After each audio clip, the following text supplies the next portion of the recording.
Hello and welcome to Access Sportsnet Lakers, driven by your Southern California Honda dealers. I'm Chris McGee, Hall of Famer, big game, James Worthy, 7-time champion, 7-0 in the finals. Big shot, Rob. We got Brez going to join us a little later. He's excited. We got Allie Clifton and Mike Trudell handling the post-game interviews. The Lakers even up the series. What an incredible atmosphere in the desert, guys. Final 3 minutes of a close game. Lakers defense turns it up. They hit clutch shots. Over those last 5 minutes, that was a 17-6 Laker run. Big game, James. I tell you what, this game 2 was a real NBA playoff game. They had all the characteristics of what, playoff games are about. Intensity, high-octane players, out there working hard. But I thought the Lakers from the beginning showed that they were ready to play this time. Not that they were hitting all the shots that they were supposed to hit, but the intensity was there. They matched their effort. AD established himself early in the paint. Didn't get as much as he wanted to, but he did establish himself in the paint. And I thought, it was a 48-minute game of grinding and defending, and the Lakers did what they were supposed to do in moments. Shut them down, defended, and then they scored when they had to down the stretch. I thought they played a beautiful game those last 6 minutes. Rob, I'm glad he said a 48-minute game. You got to give this Suns team a lot of credit. There was a lot of pressure on that Laker team. They were up 15 in that third quarter. You and I are watching this game together. Suns would not go away. They took the lead. The Lakers had to clutch up there at the end. Yeah, Payne was a pain in our, he was. He came out and played extremely well. Booker unstoppable. That's the thing about the playoffs. You have to win every quarter in the playoffs. The Lakers won 2 and tied 2, so that's a plus for them. That's why they won this game. The Suns made a run, and there's going to be runs, but the Lakers stood pat. They didn't panic. They had a little inconsistency there with the offense, but on the other end, they played some good defense. And that's how you win this game. If you look at the way KCP, I know he's probably going to go in the locker room and say, yo, I didn't have a good game, but his defense on Booker down the stretch was good. All right, guys, back to Phoenix. LeBron is standing by with Mike Trudell. Hey, LeBron, it's the second time in the last week you've hit a big 3 in the final seconds. Just thinking about earlier in your career when that's what teams were trying to get you to shoot. How have you evolved that over the years, and how rewarding is that to have a shot like that come up in this type of a moment? It's just about hard work and dedication, putting the hard work in, throughout the course of experiences, knowing what the defense has tried to get me over the course of my career, and then just working on that craft to where I can, hit big shots late in the game. And, great screen by AD. And I was able to knock it down. Hey, when things got tight, Phoenix came back into the game. What did you guys do on the defensive end to give yourselves the opportunity to close it out? Man, we got stop after stop after stop, and then we defensive rebound. One thing we didn't do in game 1, they owned us on the glass, especially the offensive glass. But tonight we covered the glass, and we were spectacular there. I know it's important for you to get home court advantage back. You're not used to these situations where you're going you're the lower seed. Was that a big focus for you as you head back to Staples Center now tied at 1? We just want to continue to play Laker basketball. Come in with aggression, both offensively and defensively. Play our game, and do what we do. It's just about championship DNA, and we got that. Thanks, LeBron. Appreciate it. Appreciate it.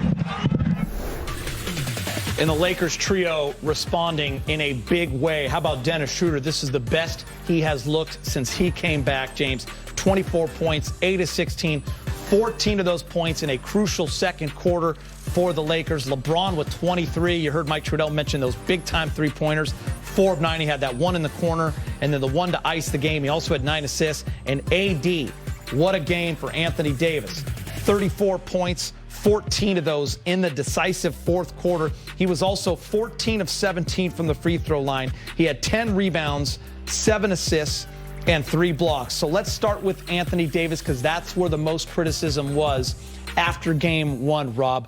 People, he only hit, 5 of 13. He was not engaged in the paint. He was more floating outside that three-point line. DeAndre Ayton's the one that had that great game. What did you like from AD tonight, especially in that fourth? 18 for 21. 18 for 21 from free throw line. Yep. That means he was being aggressive. Oh, I said 7. Yeah, that's right. You're right. It's 18 of 21. Thank you. I like him being aggressive. When AD is going north-south and going towards the basket and not shooting the fadeaways. When you're big, refs have a tendency not to give you the call when you're fading away, but when you're going towards the basket, they give you this call. He was active with his hand, he was moving his feet, and when he got switched out on guys, he stayed in front of them, and then the recovery on defense for a lot of times, getting back, blocking shots, and doing things of that nature. That's the aggressive AD you want to see. Yeah, he mixed it up when he had to. I think there were times where he did have that 15-foot game, didn't knock as many as down, but I also thought that when he needed to, he dove down in the post, took it to the paint, and was available for those internal passes. And defensively, I just think his antennas were up. He knew when he had to help, where to go help. That big block that he had at the end of the game was critical. So his antennas were up defensively.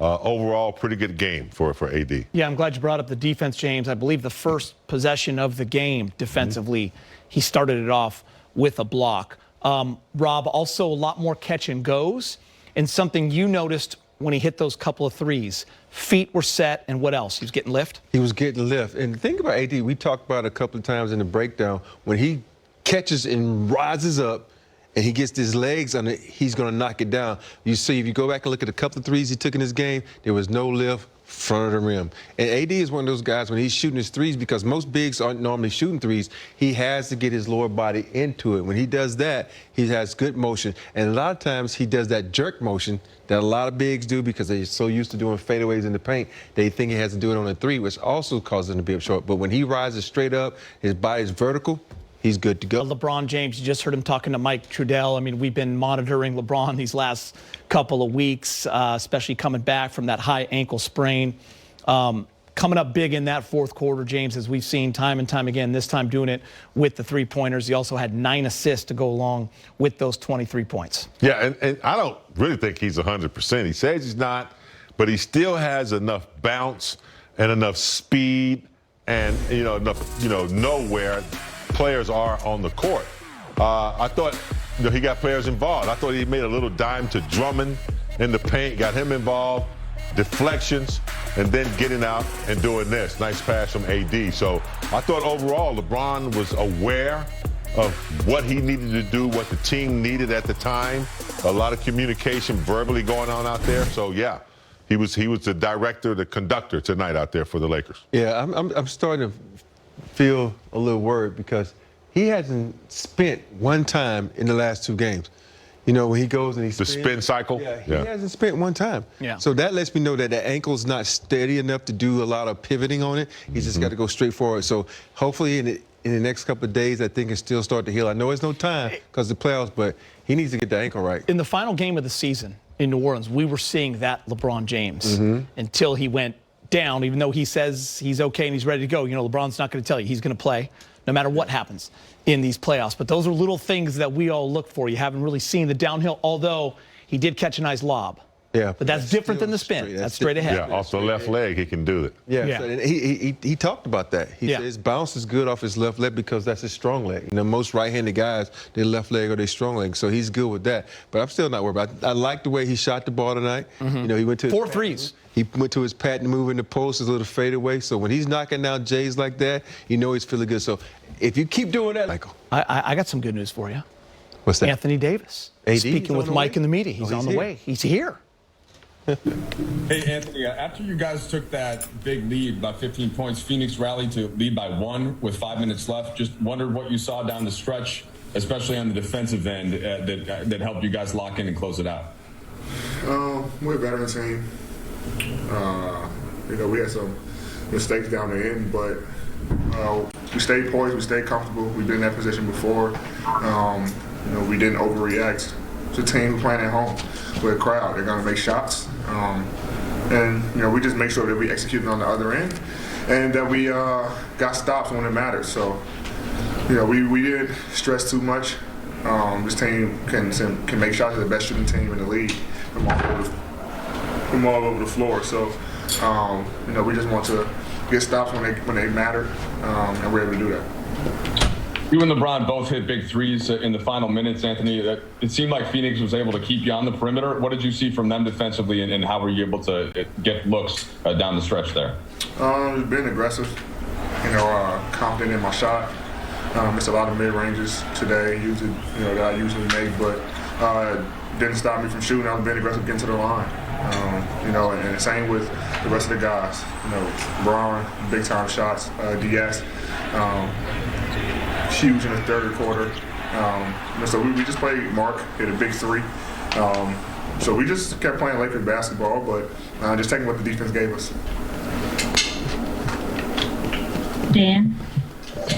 AD, your guys' journey as a team to get to this point, fairly healthy, playing in the atmosphere that you want to play in. It's been a while.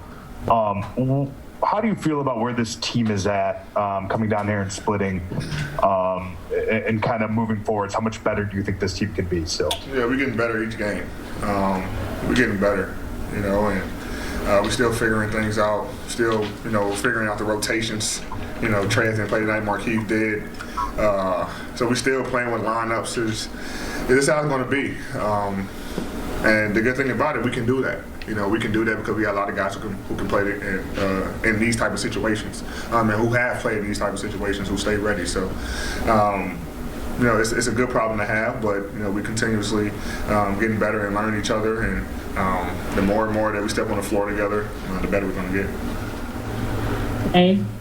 AD, when they had cut it to 1, that 7-0 spurt by you and LeBron, the LeBron fadeaway, the 3 from you, and I think 2 free throws, happened kind of in a blink of an eye. What was that sequence like for you? And once you got through it, were you like, okay, we should be able to tie this series up? You never want to get too comfortable with these guys, because like I said, they can score the ball very quickly, and we can too. They leaned on me and Bron heavily at the end of the game, which the team's supposed to do. And when guys are open, we make sure we find those guys and they make shots for us. Bron hit a tough 3, baseline. I hit one at the wing. Concentrated on the free throws and we're able to pull this one out. But when we're able to hold leads, we got to do a better job of holding leads as well. But we show that we keep fighting and we can build leads back up very fast and hold on to those leads late game and get stopped when we need to. Bill? AD, what were your couple of days of prep for this game like after your game 1 performance, and how much pressure did you put on yourself to have a game like this to make sure you guys didn't go home and then lose the ball? I don't put too much pressure on myself. I go out there and just play basketball. Play with a lot more energy and effort tonight, and just played aggressive. I think that was the difference from game 1. But just watching some film, from the finals when I played against Jay, and just learning from those situations and seeing what I can do to be effective on the floor to help my team. But that was it. Staying locked in, staying to myself, and just getting in the mode of this is a must win. And I think we all came out with that mindset, and we was able to get the job done. Kyle. Hey, D. I was wondering, sort of 2-part here, but I was wondering first, just your perspective on the flagrant foul that was called on you with Jay and what happened on that play, and 2, did you sense the crowd kind of? Okay, maybe you don't want to answer that,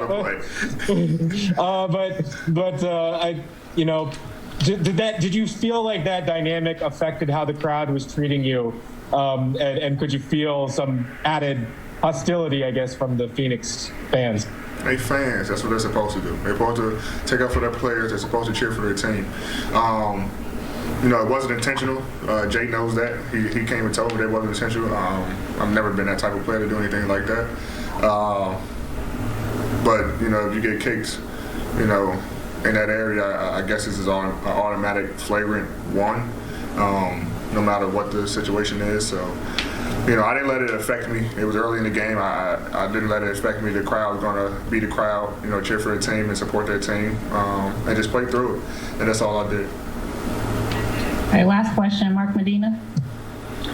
Hey, D, you were saying that you didn't put a lot of pressure on yourself, but you're saying to Chris after the game that you were the last to leave the practice floor the other day, and you were pretty locked in and not really talking to anyone. What was your mood like in these last 2 days? Like I said, just to myself, really stayed in my room the whole time.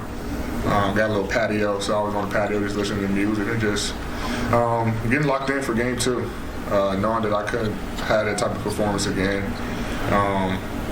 You know, Bron is around me a lot, so he already knew. Didn't even talk to him that much. And he knows when I do that, then it's going to be a good night for me and for our team. So just trying to stay locked in and knowing that it's going to be a challenge to repeat, obviously. It's going to be a challenge to beat this team. And in order for our team to do that, I'm going to have to, you know, play how I played tonight or better. I can't play how I played in game 1. So just want to lock into the film of how I played in game 1, the film on how Aiden and Jay guards me, and trying to find ways to be effective on the floor and help the team get the win. Thanks, AD. Yeah. Big game. And Rob, I want to talk something that is so important to this basketball team, and we've talked about it all year long, and it's Dennis Schroeder. Missed those 12 to 14 days, did not look like himself the last couple of times he took the floor. You saw him working his way back in. Tonight he just had that explosiveness, that change of pace, the 14 points in the second quarter to kind of keep the Lakers in that lead comfortably. And the defense, Rob, picking guys up 75, 85 feet, all over the ball. That's the Dennis Schroeder that you need if you're going to repeat as champions. If you're going to get back in this series and even it up, that's what they needed to see, and they had him tonight. Oh, no doubt. You know, if you watch him in that fourth quarter, which is probably the most important thing, he took it upon himself to take on the hot man who was Payne.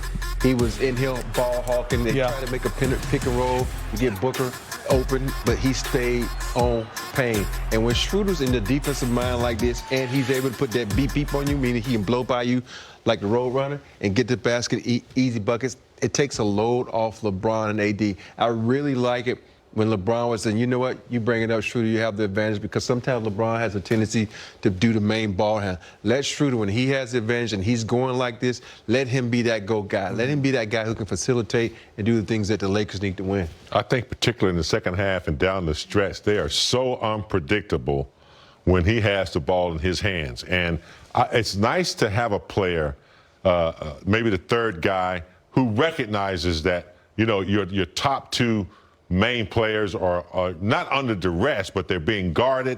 They have a lot of attention, and then take over the game like he did for about 3 or 4 minutes, where he blew by, hit 18-footers, and like Rob said, picked up defensively, did some great things. So there was about 3 minutes there where it was his game, and they really needed him to recognize, score, defend, and be the man for a few minutes out there while LeBron and AD were being defended fairly well. Before we get to the highlights, just a couple of stats that we'll talk about later in the show.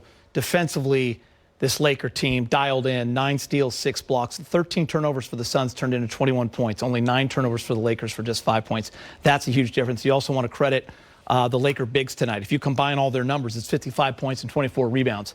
I thought Frank and them did a great job with the rotation of the bigs. You got Gasol some time, and he was huge. Hit a couple of big threes. And Andre Drummond, got to give him a little gravy on top right there. A little pump fake, get away, wide open to the cup. Caruso throwing it down, young man. Throw it down. Final score, 109-102. AD goes for 34 points, 10 rebounds, 7 assists. Dennis Schroeder, 24 points and 3 assists on 8 of 16. He also hit a couple of threes. LeBron James, 4 3-pointers, 9 assists. He ends up with 23. Lakers tie the series 1-1. They're coming back to L.A. Thursday night at 7. A double-double for Andre Drummond, and he wins his first career playoff game. He's speaking with Mike in the media. Hey, Andre, you guys had talked about trying to flip the game around from game 1 in terms of physicality and aggressiveness, rebounding, and all that kind of stuff. How did you feel like you responded there, and what was the key difference to making that happen? I think we were the aggressors from the beginning of the game. We played the way we were supposed to play. We didn't allow them to get into a rhythm early, and the game kind of just took care of itself from there.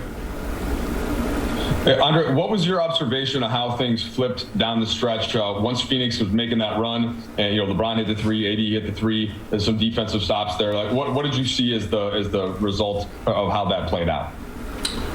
I mean, obviously Phoenix is a good team. They're second in the NBA, so they weren't going to go away. They continued to play hard throughout the game. I think we did a really good job of just staying poised, and we made the shots that we weren't making the last game down the stretch of the game. Those same shots that we needed to, bring us back into the game we missed, and tonight we made them. Dave. Andre, congrats on your first playoff win. Thank you.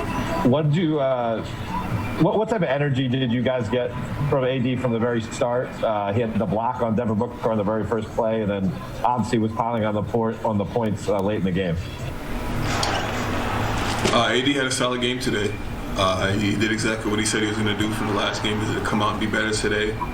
And he held his word. He did exactly what he was supposed to do. Defensively, he was great. Offensively, he did what he did. He's an all-star, Hall of Fame player, so he did what he was supposed to do and helped us win the game tonight.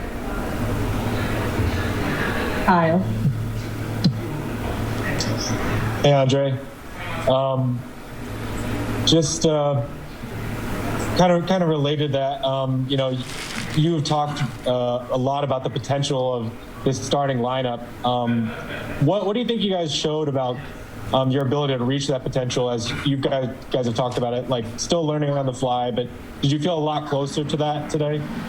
Yeah, today was a very good day for us, for that starting five, AD, LeBron, myself, Hope, and Diaz. I think we're starting to find ourselves little by little. Defensively, we're starting to be on all of one string, and offensively, we're finding ways to get everybody involved. And it's going to come together. I mean, granted that we don't have the time to practice and, build a chemistry. We're doing it on the fly, and I think we're doing a great job of that. Okay, and we'll do two more. Melissa? Hey, Andre, I know you haven't been around AD that long, but he just got done telling us how he sort of kept to himself after game one and was really just sort of like focusing on coming out aggressive. What did you see from him in that sense? And does everybody sort of know just to kind of give him space when he gets in that mode? I've been around AD since I was 14 years old, and he's been the same way since we were kids. I mean, if he has an off night, he doesn't really want to be bothered. He likes to beat himself, and he likes to just, process what goes on and finds out ways to come back and be better the next game. And, he still does that to this day. He knows he didn't have the best game that first playoff game, and he did what he was supposed to do, came out tonight, played exactly the way he was supposed to. Last question, BT. Andre, you saw that game tonight. Was that an example of you getting more comfortable in your role with this team? Yeah, for me, I was, like I told you guys before, it's just finding my role and finding what my niche is for this team, and just to be the aggressor. Like I said before, being the bodyguard for those two guys, for LeBron and AD, and just making sure that, all the dirty work is getting done. All right, thank you, Dre. Andre Drummond with a double-double, also had a couple of steals, some blocks. Very nice game for him. We got Mike Bresnahan in here. Brez, I know you're watching the Clipper-Dallas game over there, but now you're joining us. What do you got for us? Rob was mad at James and me for picking the Clippers to lose in that first round, but James... No, I wasn't mad at you. I said it was not an upset. It was an upset, yeah. Now I'm upset you think that. Long way to go. Long way to go in that series. What about this series, Brez? Tied up at 1. Yeah, kind of the bad news starting to stack up for the Phoenix Suns. A, they faded down the stretch tonight. B, they lose home court advantage. And C, what is up with Chris Paul? Guys, since he got that injury in the first quarter of the first game, he has made 4 shots, period, in the last 7 quarters. We've got some numbers here. They're not pretty if you're a Suns fan. And if you look at that, 238 minutes played in the fourth quarter tonight at the bottom of your screen. That, to me, might be the most important stat. No doubt about it, he's not looking for his shot. 2 for 5 tonight. This is a guy who averaged 16 points and 9 assists during the regular season. So most people had him in the top 5, James and Rob, in their MVP. He was not one of the 3 finalists, but, he's a special player. Obviously something wrong with that shoulder. Yeah, I mean, listen, you hate to have any injuries, even if it's a guy going against your team. I hate it in the NBA playoffs. You always want to see the stars play, and he's obviously trying to gut through it. But you can tell he's not the same. But he is the heart and soul of that team, and he's going to give you everything he has. That Phoenix training staff is one of the best in the league. It does put the ball in Devin Booker's hands even more, which is also scary. But you can tell he's not himself. Big game, James. Yeah, and it's very unfortunate for CP3 because he's been plagued by injuries. You know, in Houston, he had the injury that kept him out, never really flourished there. And then I think with the Clippers, he had, an injury or two. And then to come up with this one in game one, it's definitely something that's bothering him. I mean, he can be on the floor, but he's not looking for anything outside of 8 feet, 10 feet of shooting. Hadn't seen him, try a three. You can tell that he's having a tough time handling the ball. It gets away from him from time to time. And I do hate to see that for CP3. I'd like to see him full strength. He's had a remarkable season. So hopefully that training staff can get him back to where he's playing the way he wants to. I hate to see him any type of injury there. You know, we all sit up and telling the lie. We got he ain't playing in this game because he's an MVP candidate. Come on now, you don't want to see the guy. I really hurt, don't. but I'm glad he's not in this game because he's such a competitor. You know, he brings a different type of energy to this team. He has that mean streak in him that can carry over to other players. You see Devin Booker, who's having a mean streak. You see Payne, who's having a mean streak. And when you have a guy like that who's so instrumental in so many ways, you saw even though he was not playing, he was in Payne's ear the whole time, directing him from the sideline. So he's still valuable to that team in so many ways. Even though he might not be on the court, he's telling Payne exactly what to do. And by the way, they might not have Chris Paul playing, but Cameron Payne is playing great. And he's going to be in there a lot more with Chris Paul and this injury. Game 3 of the Lakers and Suns first-round series can be seen right here on Spectrum Sportsnet on Thursday. Game time's at 7. We'll get you started with Access Sportsnet Lakers at 6. Now live on our Spectrum News app. Just download the app in the Apple or Google store if you haven't already. Or find it wherever you get your other favorite podcasts. That's the Lake Show podcast. It's the helpful Honda assist to the game. Schroeder with the steal. Anthony Davis up ahead. In transition. Lob it up for the one-handed alley-oop to LeBron James. Well, AD used to be a guard. And right there, he demonstrates ball handling and passing skills. The Lakers are so good, Geeter, when they get steals and get out on the break. Good job there. Couldn't defend that one. Nice pass, nice finish. LeBron just digs back and gets his hands on the ball to cause that turnover, and then off to the races. Lakers improved to 5-0 in Game 2s under Frank Vogel in the last 2 seasons. Earlier, he spoke with Mike in the media. Hey, Frank, just wondered how you saw the pattern of the game where, opened up strong, built a big lead. The Suns eventually cut into it in that fourth, and then you close out down the stretch. How did you see that ebb and flow? Yeah, I mean, that's playoff basketball. You're going to make runs, and, we came out with great assertiveness and attention to detail and focus and defensive pressure. And, obviously this is a great team we're playing, even shorthanded, with the way CP3 is limited, didn't play in the fourth, still getting great play from all their guys. And this is a team with the second best record in the NBA, so it's not going to be a situation where it's easy to knock them out in any game. But our guys came out strong and were able to hold on. Your thoughts on Davis and how he played in response to Game 1? Great assertiveness. And he does it in so many ways. He didn't settle much for the jump shot. He really ran the floor, rolled hard, drove the ball hard, had the intent to attack the paint with and without the basketball, with his seals and driving the basketball, and was able to pick up a lot of fouls, get himself to the free throw line, and that always helps a great player get going. So, great bounce back game for him. And then, Frank, LeBron just had the three field goal attempts in the paint. I think they were in the first half in transition. Of course, he hits the big 3 late. But what did you see from him tonight, the way Phoenix was defending him, and the discrepancy between jump shots and shots inside? Yeah, I mean, just great leadership. Our group moved the ball well tonight. But Bron impacts the game in so many ways. Defensive communication, running the floor, getting guys involved. He had 9 assists. When you go to the paint against this team, they're going to put 5 bodies in front of you, and you have to play extra pass basketball. Both Bron and AD had over 7 assists for the first time this year, and those guys draw a crowd and made the extra pass. So big part of a team win, and obviously Bron down the stretch just hit big time shots, to help us secure the victory. Kyle. Yeah, Frank, I do kind of want to delve a little bit more into those big time shots. It seemed like LeBron really had a sense for the moment at the end of the third quarter, obviously at the end of the fourth quarter. You know, what do you kind of take from that out of that performance? And you know, do you feel like, I know you were saying earlier, like you were kind of expecting moments where he wouldn't be so good on his ankle, but is this sort of the reverse of that? Is this sort of the inverse of that he can still do these things? I mean, I don't know what to say. You know, he's a great player, an all-time great, and you know, he shows it time and time again. You know, there were very few plays where I felt like the ankle limited him tonight, and he played bigger minutes, you know, than when we wanted to play him. You know, really picked up the load, especially in that first quarter when AD was in foul trouble. You know, he doesn't typically play the whole quarter, but for him to do that and then play the whole fourth the way he did, and then still have the juice to make those big shots, just like to say, big guts in those situations. Dave. Big guts, huh? Guts, yes. Yeah, guts. Yeah. Air quote guts. The Suns had cut it to 1, Frank, with about 3 minutes to go, and you guys go on a 7-0 spurt in less than a minute, and it's all LeBron and AD. And how much does that typify who they are for your guys' group?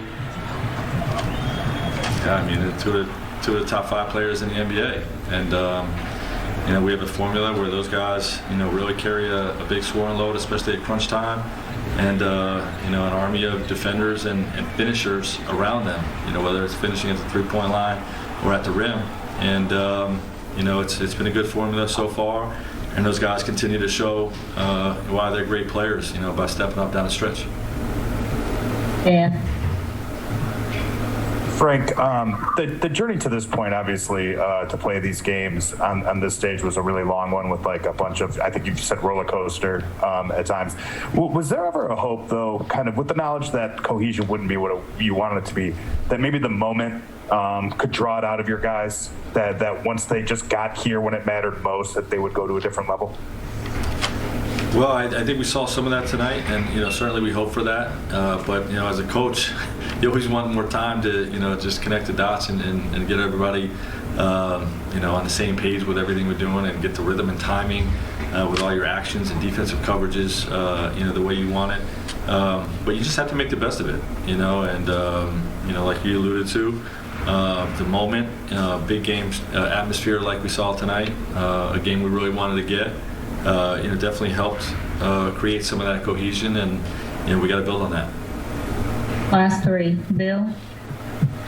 Frank, kind of the flip side of that 7-0 run Dave was just talking about was the defense after that shot clock violation on you guys. AD had a block on Ayton, Schroeder had a steal. How important was it to steal back that momentum, and how do you feel like your guys kind of found that found that energy to be that disruptive when momentum seemed to be going so much the other way at that point? Yeah, I mean, we hang our hat on the defensive end, you know, and you mentioned AD's block and Dennis's play. KCP was great, you know, all throughout the night. I mean, to go over 4 and then still have a plus 19 speaks volumes of what he's getting done on the defensive end for us. You know, and Kuz was good. I mean, our centers were really good. Our centers, you know, Drummond and Mark played exceptionally well. You know, in particular, just assisting to slow down Devin every chance we get, but all their guards, Campaign and Chris Paul, all those guys, you know, those guys were good, and it was just a team effort. We threw a lot of guys in there, you know, when we got in foul trouble, and we wanted to, you know, just manage that stretch of the game, and we hang our hat on the defensive end. So, you know, if you get enough stops, you can ride through some of those the runs that the other team is on. Jovan. Hey, Frank, to follow up on the play of the centers, I'm just curious, you know, Andre had 15 and 12. I thought that this was arguably his most impactful game considering the stakes, and then the decision to go with Mark and him playing 20 minutes. I guess, what did you think of each of those two? Yeah, I mean, I would agree that this was Drum's most impactful game. We needed it. DeAndre Ayton is a monster. You know, he's huge and he finishes everything, and really hurt us on the glass last game.